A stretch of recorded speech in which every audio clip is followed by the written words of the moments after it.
Can't be take what? My man. Yep. Main event. Main Thursday event. night. Let's do it. You have been everywhere. You've been doing everything. You've done everything right. You are everything the PFL should be leaning into. I appreciate you. Hey, thank you for having me. It's a pleasure to actually sit in front of a legend like you, Coach. Yeah. Well, let's talk about Thursday night a little bit, because this is, as I told you last week, a line in the sand for us this year. We're looking forward. We're not looking back. And you get to be the first main event during that and the first ever World Tournament. Where are you at right now, just a couple of days before you get in the smart cage? Well, it's kind of the feeling I'm having right now is unbelievable, because I kind of base everything based off my last performance, and I felt like it helped my mental game because I was under so much pressure, and I was still able to work through that pressure. And I realized, like, wow, you know what? I'm taking that for this fight, and it kind of made me a little more relaxed.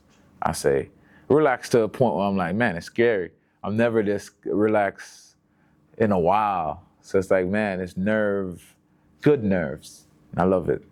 I would argue that if people that have looked on social media the last month have seen more of you than the rest of the card combined.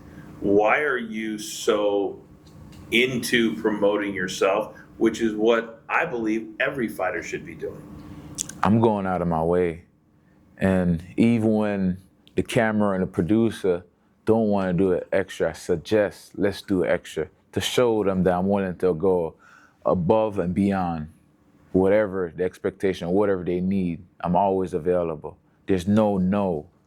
I'm always willing to be, hey, I'm the one that want to do it. And I show out whenever I get the opportunity. I show up and I show out. It's called prize fighting. And in prize fighting, where I think a lot of fighters make the mistake is they worry about what's going on in the gym all the time, which is ultimately the most important thing. But what goes on in there, you have to amplify it out here. And it seems like you understand that more than some. Would you agree with that? Absolutely. Because I was brought up watching a lot of WWE and watching guys like yourself and The Rock as well. And I realized what made guys like The Rock sell, because he could, on the mic, he could talk out there and people love that. And he also know how to perform.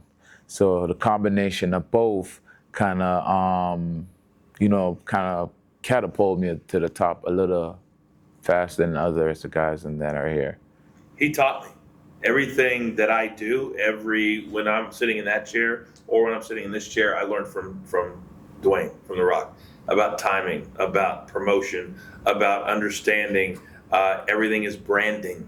And I feel like you understand your branding within this brand, if that makes sense.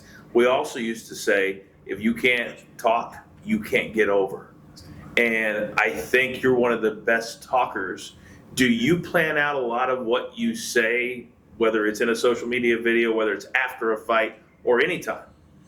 I think the after the fight is, yes, it's one of them I could say, yeah, sometime I will get in front of the mirror. And I watch so much wrestling, it's like it come out organic to where, like, all right, and I'm Jamaican, we're lyrical.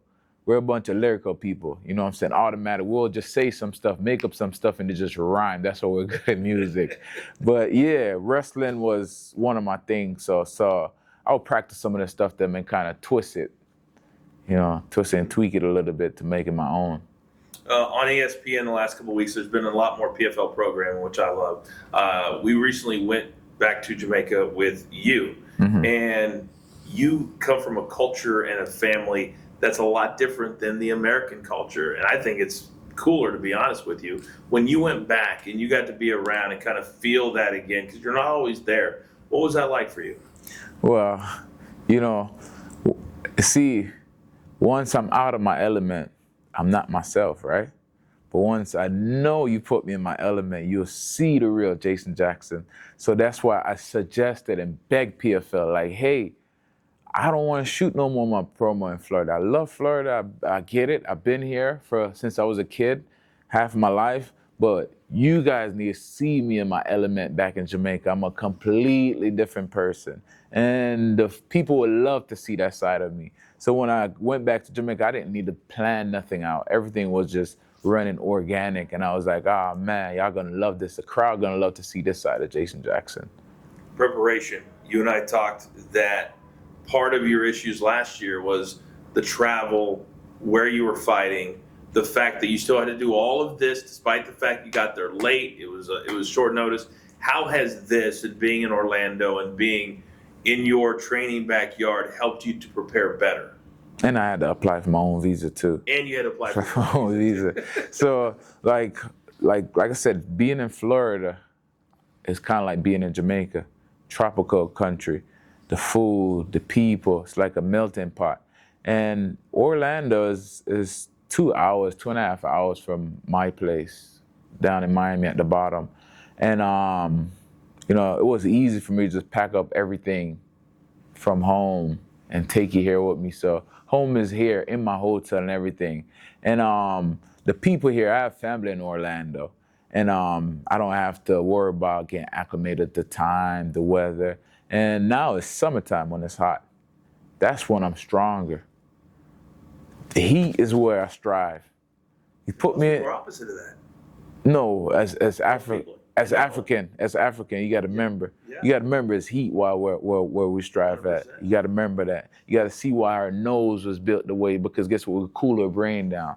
You know what I'm saying? We can't strive in the cold because the other people, their nose is kind of what? They could strain the air. They don't take too much whatever cold air in their winter air in their nose and stuff, all that. So you got to just think about how we're designed as people. So heat is what I strive in.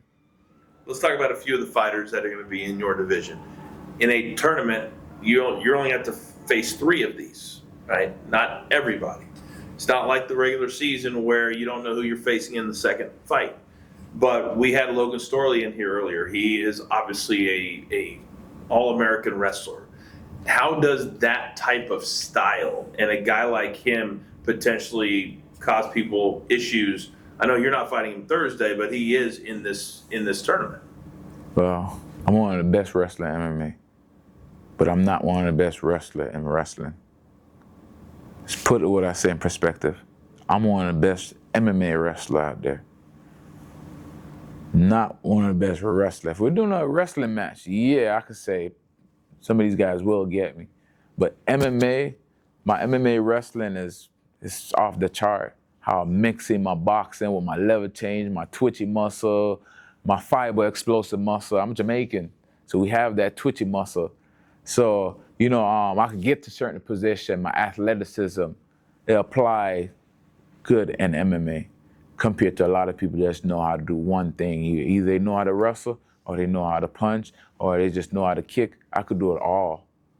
GSP 2.0. Love it. Thad Gene, a late ad.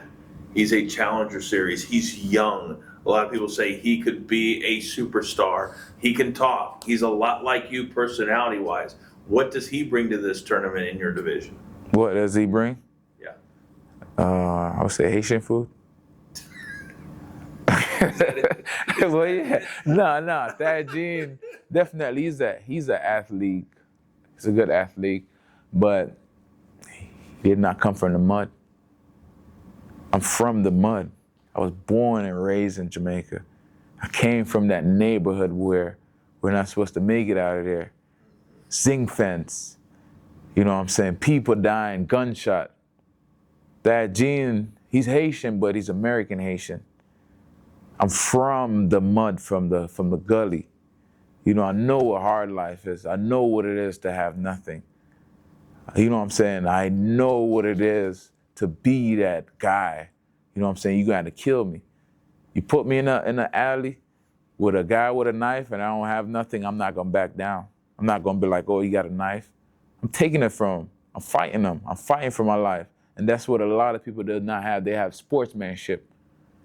I fight. I have sportsmanship and I fight. It's a fight for me. It's not no, oh, thank you guys, this and that. No, I'm not acting when you see me out there. Nothing is acting for me.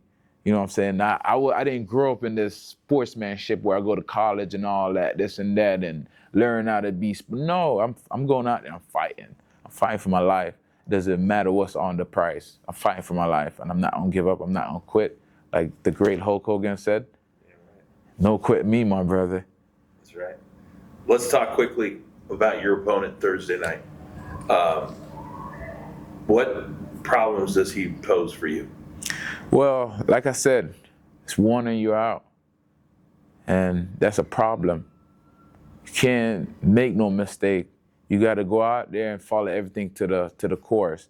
And like I said, the only problem I see him pose to me is he could one shot. Boom. Any man could get hurt. You know, we're all human beings. So we see him what he brought to the table. He do his spinning attack. But at the end of the day, once we get past that and that's not there, he don't have a chance. I'm gonna tell you, he knows it, and I know. I seen it in his eyes at the pre-weigh-in. I see it in his demeanor and his energy that he did not want to be in front of me, looking me face to face in the eye. He see my heart through my eyes. He knows what he see the fire, that I'm not no Joe that you want to just overlook. Yeah, you know, even though you like, oh yeah, you know, he running his mouth, all right. You think I'm running my mouth, but what the hell my eyes saying? My eyes saying something different. You know it and I know it, that I'm a man on a mission. And what was taken from me, I'm going to get it all back. Last question. What does it mean because there's being on a fight card, Jason, and there's being in the main event on a fight card. What does it mean to you that the PFL put the trust in you to lead that card Thursday night? I mean everything to me in this world, to go out there and kick off the season and show everyone in this tournament that the welterweight going to be the most excited division on Thursday night starting, and set the expectation, set the bars where they have to compete and be like, man, this man, Jason Jackson, went out there, killed the marketing, and he killed his performance. We have a lot on our hand to deal with. And we have a brand new post-game show, and the most exciting fighter gets to talk to me after the fight. Will that be you? Of course. Of course that will be me. Yeah. What's your last name again, Coach? Coachman. It doesn't matter what you...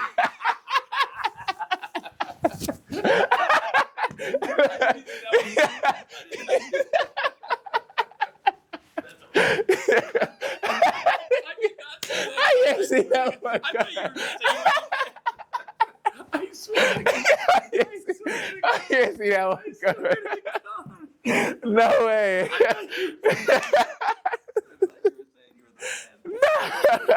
I didn't see that one. I haven't got caught on that in a long time. I told you made the rock, man. No way with that one. Oh, man. You got me. You got me. I'm sorry, man. I had to get you. No. I had to I get you. love it. It's been so long. I always see it coming. I didn't see that one. That's awesome. Thank You're you, the man. bro. Thank You are you. the man. Thank you for having me. Oh, man. God, are you kidding me? Hey, you don't know how much this means to me just getting to do that.